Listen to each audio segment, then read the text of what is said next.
Hello and welcome to Teach Solas author interview. My name is John Moriarty, and today I'm pleased to be with Alan Wilson, who has written a book called The Crucible of Leadership. Hello, Alan. How are you doing? Good morning, John. I'm well, thank you. Appreciate you having me on your on this channel. I have a podcast that I do, so it's usually the other way around, where I'm the one who's asking the questions. So a different side of the mic in the hot seat this morning. That's it. Hopefully I'm not too grilling on you, Alan, and that the interview goes okay. So sure. Alan, can you I hear a bit of a northern accent, and can you tell us maybe where you're from and maybe a bit of your background as well? Certainly, John. Yeah, so I'm speaking to you from a village called Mackerlin, and even people up here have never heard of it. So don't worry. It's just outside the town of Lurgan, not far from Lisburn. That's the sort of part of the country it is. My wife and I have lived in this area for just about 10 years. Prior to that, we were living up on the north coast, where I was pastor of Portshire Baptist Church. And before that, again, we actually spent 17 years living in Switzerland, where I was pastor of an expat church along the shore of Lake Geneva. And I'm sure everybody thinks, oh, what a terrible place to have to pastor a church. But we had 17 years there. So my wife and I live here. I actually grew up not very far from here. I grew up in I was going to say the town of Lisburn, but it's officially designated as a city. Okay. So grew up in Lisburn. I think when it was a town, grew up there, initially did my training in languages. Did a degree in languages. Became a language teacher for a few years, and then went off into pastoral ministry. So that's where we are. Currently, what I do. For one thing, I have an itinerant preaching ministry, so I'd be around a number of churches, mainly independent churches, Baptist churches, sometimes in other settings as well. And then I teach in several Bible colleges. So I do a little bit of teaching in the Irish Baptist College, which is near where I live. And I also teach, probably the majority of my teaching is in Belfast Bible College, South Belfast. And I also do a little bit in the Irish Bible Institute in Dublin. So no doubt a lot of the folks who are watching this will be familiar with the work that IBI is doing right there in the middle of the city. And I missed, because of COVID, I missed my sort of regular journeys down. I used to enjoy going down on the train. So I'm looking forward to being able to do that again, get down the train and mix with the folks down there. It's I enjoy that. I guess, I mean, one of the things just to add, I've really been a Christian since childhood. My parents brought me up in a very strong Christian family, and I came to personal faith in the Lord when I was a child.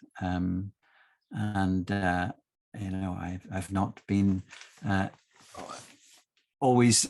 None of us obviously has reached the stage of perfection, so I still have considerable growth to go. But the Lord has kept me and has given me great opportunities to serve Him. It's great to hear your story, and we share some similarities with being a teacher. I come from an English language teaching background, and also being a Christian since childhood, and it's good to hear your experience. I can see, if it's okay to say, you're a bit older than me, Alan, and it's good to hear about you talk about your journey, and that we're never at a stage of perfection. We're always growing in Christ and learning new things, which is great. I'm just recently married myself in the last year, so that's a new kind of chapter, and it's amazing to see the way God works that out in marriage. But you have a lot of experience in different areas, and is this what led you to write a book on leadership? Being a pastor and being in lecturing in Bible college and these different scenarios. Yeah, I think that's right, John. And by the way, I think you're probably right in terms of age difference. I am a grandfather. I have 4 grandkids, so that's sort of. I'll not give any. I don't need to give any more details than that, but No, that's not. that does locate me, you know, at a certain stage of life. Yeah, I mean, I think, you know, having been in and around Christian leadership for quite a while, both directly involved in it, but also I think talking to leaders and you know, in conversations with leaders, studying the subject of leadership, and maybe the way that developed was having pastored for just over 21 years. I left the church where I was working and went off to do some study through the Irish Baptist College, which operates under the University of Chester, and that led to a doctorate. And for my doctorate, my research was on, well, it's a subject that's very similar to the title of the book. It was on crucibles of leadership, crucible experiences, and it really was exploring the significance of crucible experiences in the lives of Christian leaders. And by crucible experience, it's really an intense transformative experience that someone goes through. It's almost like an accelerated learning experience that someone has. So that involved me in interviewing a number of leaders, in-depth interviews with a number of leaders, and then trying to analyze just the different ways in which these crucible experiences had significance in their lives. So that led to me, you know, observing a lot of leaders and also studying the subject of leadership. And I began then to get opportunities, both in Belfast Bible College and the Irish Bible Institute, to teach leadership. I imagine a lot of folk who are watching will probably be familiar with Jacob Reynolds, who for years was principal of IBI. And when Jacob retired a few years ago, IBI approached me to see if I would come in. And a lot of his teaching was around the subject of leadership, so they brought me in there. So the openings came up like that. So I was doing more on it. And I think there were, you know, the idea of writing a book, I think it had bubbled away there for a while, and occasionally one or two people would try to encourage me a little bit about writing, and I never quite settled on exactly what to write about. And then maybe 4 years or so ago, I was asked to speak to a group of Baptist pastors. And they wanted me to talk about, you know, things I'd learned in ministry. That's probably a sign of age as well, John, because when people start asking you to talk about, you know, lessons of a lifetime or something like that, you realize that they must reckon you're old. But I decided to frame that in the story of Moses. I'd done a lot of stuff on Moses and taught a bit on Moses and Moses as a leader and so on. I've done quite a lot on that, but it gave me a bit of a framework. And about a year after that, I had the opportunity to share that at another setting, at a convention. And then, you know, when I settled down to write the book, that was the framework for the book. So it sort of helped, I think, crystallize, well, here's how I'm going to communicate my ideas. Because I guess there's a lot of people have ideas, but maybe you're not quite sure how to frame it in terms of writing. So that came together. And I have a friend who's also done some writing. We meet regularly for lunch, and over lockdown we would, you know, get together on our screens with our sandwiches or soup or whatever it was. We would continue, and we decided we would encourage each other on our writing projects. We both had writing projects, so we encouraged each other along. And well, the book developed really from there. It's I think. And maybe I'm transitioning into a different, answering a different question, John. I hope that's okay. But No, that's okay. You know, I think if someone says, "Oh, is this a book that's going to explain to me, you know, the 10 steps of leading a project or something like that, or how to craft better vision statements, or, you know, those kind of things," it's not so much that. I think, I mean, there's a little bit that touches on something, you know, leaders dealing with conflict and working in teams and so on. But I think what I'm interested in is who the leader is and what the leader learns along the course of the journey. And that's probably a spillover then from the work that I did when I was doing my doctoral work a few years ago. It's that idea of how do leaders learn, and what do they learn as they go along, and what is it that shapes them. So really, that's probably what I'm trying to get at, and I've done it within the framework of the story of Moses. That's great to hear. And before I I guess last night I was thinking about interviewing you in the subject of leadership. I was just thinking more so on it in regards that sometimes in church we can look to the front, look to the pastor and say, okay, he's the leader of the church. I just sit here on my pew and just sit back and relax. But really in our lives, we can all be leaders in different ways. And, whether, you could be a mother at home, you're leading your kids. Mm-hmm. If you're a Christian, you're leading them to Christ, and kind of building them up in that way. Or if you're in your community, whether, you're playing sports or in some association, or even just talking to your friends about the gospel, you're leading them in a certain way. So I think, looking at leadership, it's not just for the leaders of the church that we kind of say, oh, they're the leaders, and I don't have to talk about leadership or think about leadership in our lives.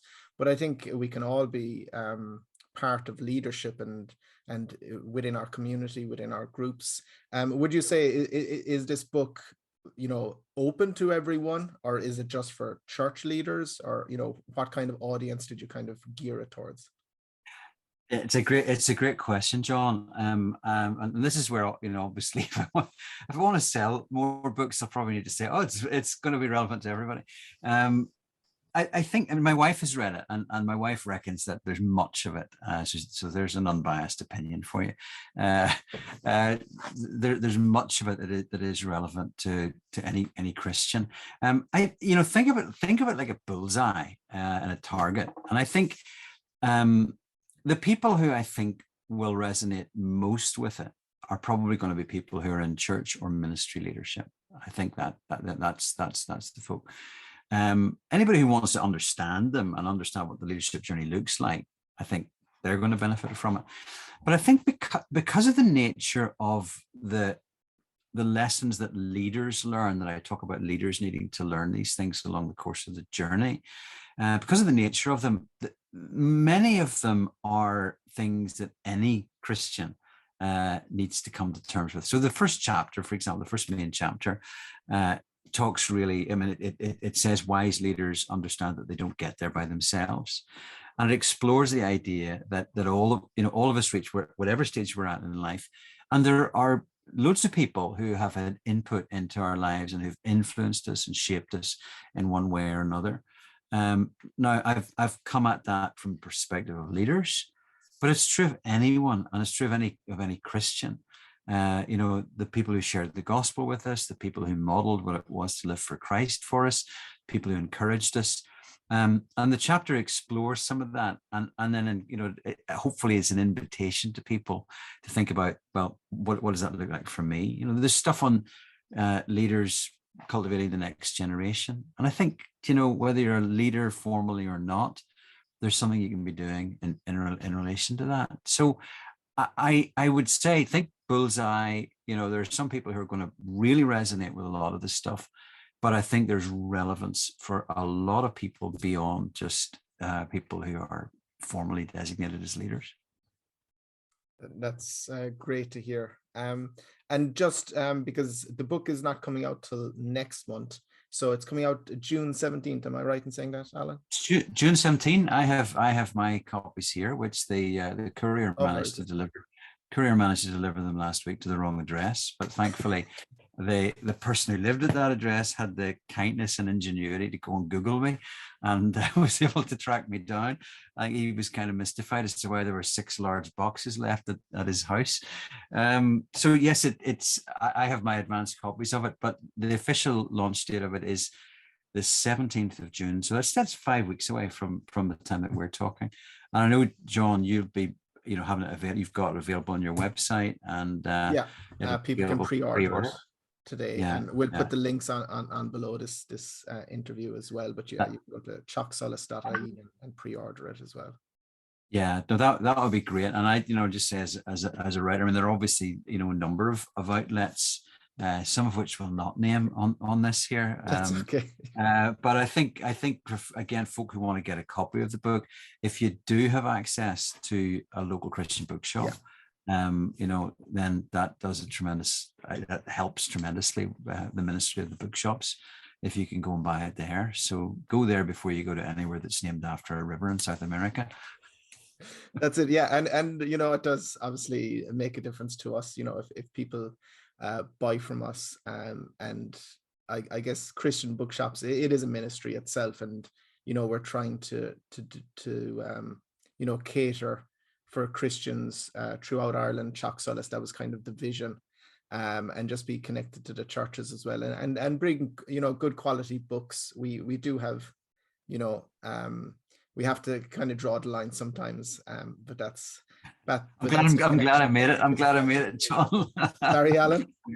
I'm glad I made it. Got You did across the make it, line. definitely. Yeah, you're of good stock, Alan. You're of good stock.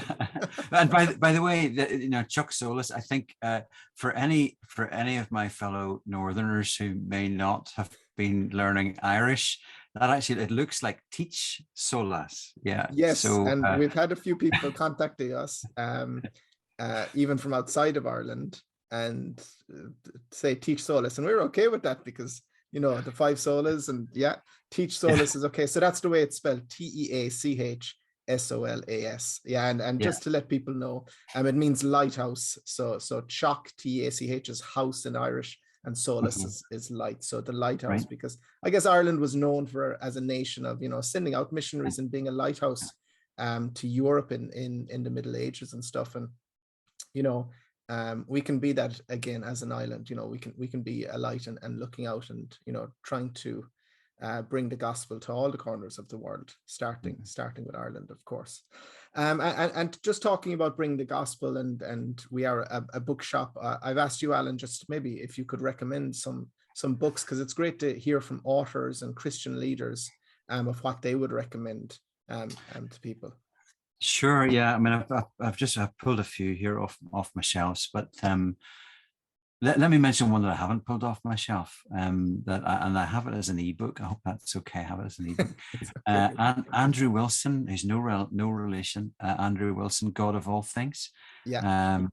Which is a wonderful book. Brilliant concept. And especially, I think, it's good to read at any time, but coming into the summer, it's sort of book that just would be fabulous to take on a holiday with you and read short chapters, but so thought-provoking and brilliantly done. Not explicitly or specifically a leadership book, but the other one I was going to mention are leadership books, and I'm going to kind of come at them in reverse order of when they've been published. This one here is called Leadership and Servanthood by Hua Young, who is a Malaysian leader. And what's very interesting about this book is published by Langham. And what's very interesting about this book is it's a real challenge to what some people would probably call the faddishness of Christian interest in leadership. Now, I know there's an irony. People would say there's an irony in this. Having just published a book myself on Christian leadership, there is a certain fad about it. And Hua Young's contention is really that there's much more in the New Testament about a call to discipleship and servanthood than there is for us to be preparing leaders. Provocative book, but really well worth reading. Then the next one, this one just came out a couple of years ago. This is it's more academic book than mine. It's written really as ideally as an academic text, but for anybody who's involved in Christian leadership and wants to think deeply about biblical foundations, theological foundations, and how the biblical thinking relates to or integrates with wider leadership studies. This is an outstanding book. Ian Parkinson is based in Sheffield and has a lot of experience both as a leader, but also as a teacher and trainer of leaders. So I highly recommend it. It's a solid book. I think how many pages it got? 250. It looks quite a hefty book. It is a hefty book. So it's probably not beach reading, that you just kind of lying there casually reading it. But it is well worth working through. It's a text which I will recommend to students that they get the hold of. And the third one is this one here by Derek Tidball. Derek has been kind enough, and Ian also have been kind enough to write endorsements for my books. So it's probably quite right that I'm promoting theirs. Derek Tidball, a name probably recognized by a lot of folk. Derek was principal of London Bible College, and is the author of many books. And this one is what he wrote a few years ago, Lead Like Joshua. Excellent book, which really walks through the story of Joshua, through the book of Joshua, chapter by chapter, extracting key leadership lessons in each chapter. And I think, what Derek does in it is he brings together, skill in biblical studies, but also, being well informed in terms of leadership studies and examples, of stuff that's going on, and a lot of experience as a leader. So recommend that one, Lead Like Joshua by Derek Tidball. So there you go. But and also, if anybody wants to pick up this one as well while they're at it, Exactly. there's a package the main book of the day, the Crucible of Leadership by Alan Wilson. Or I should say, as the title says, Dr. Alan Wilson. Oh. So he's not confused with anyone else, but Dr. Alan Wilson wrote the book, The Crucible of Leadership, and it'll be available. It is available now to pre-order before the release date on June 17th. And we'll put all the links underneath this video of any of the books that we have in stock that Alan has mentioned there in his book reviews. So yeah, that's great. Is there anything else you'd like to say, maybe about the book or the release before we finish up? Where you have a podcast, Alan, you mentioned that earlier. Where can people find that podcast, or what's the name of it? It's called the Leadership Journey Podcast. Okay. And you can find it it's on Apple, it's on Spotify, among one or two others as well. Or I have a website, which is thecrucibleofleadership.co.uk, and there's links to the podcast episodes that are in there. And the podcasts are often interviews with leaders about their story, but also a number of author interviews too, chatting to people about books, just like you've been doing here today, chatting to people about books. And so what each of these three guys that I've just mentioned appears on it, as does Paul Tripp, talking about his very recent book on leadership called Lead, and a few others in there. So people can go and look through the archives of that, find something. And if anybody is in the north, watching this from the north, and you're not far from Mackerel Inn, you actually know where it is. We're actually having a book launch event on Tuesday, the 14th of June, and it's been held in Edenmore Golf and Country Club, which people in the area will be familiar with, or you can Google it. It's a ticketed event, so you'll need to find that on Eventbrite. Yeah. But people are welcome to come along, and the price of the ticket includes a copy of the book. That's a good way. I saw that earlier, and I said, oh, that's a good way of getting people there and selling books at the same time. So that's a very good stuff, Alan. So all the best with the launch, and hope the book goes well, and hopefully many people get a lot out of it. I just want to thank you, Alan, again for coming on the show and discussing your life and your book and all things leadership. And anyone watching, if you've liked the video, please please share, please subscribe, and comment below about maybe books and you like about the issue of Christian leadership. So we'll say goodbye, all the best, and thanks very much, Alan. Thank you, John. Thank you very much for having me on.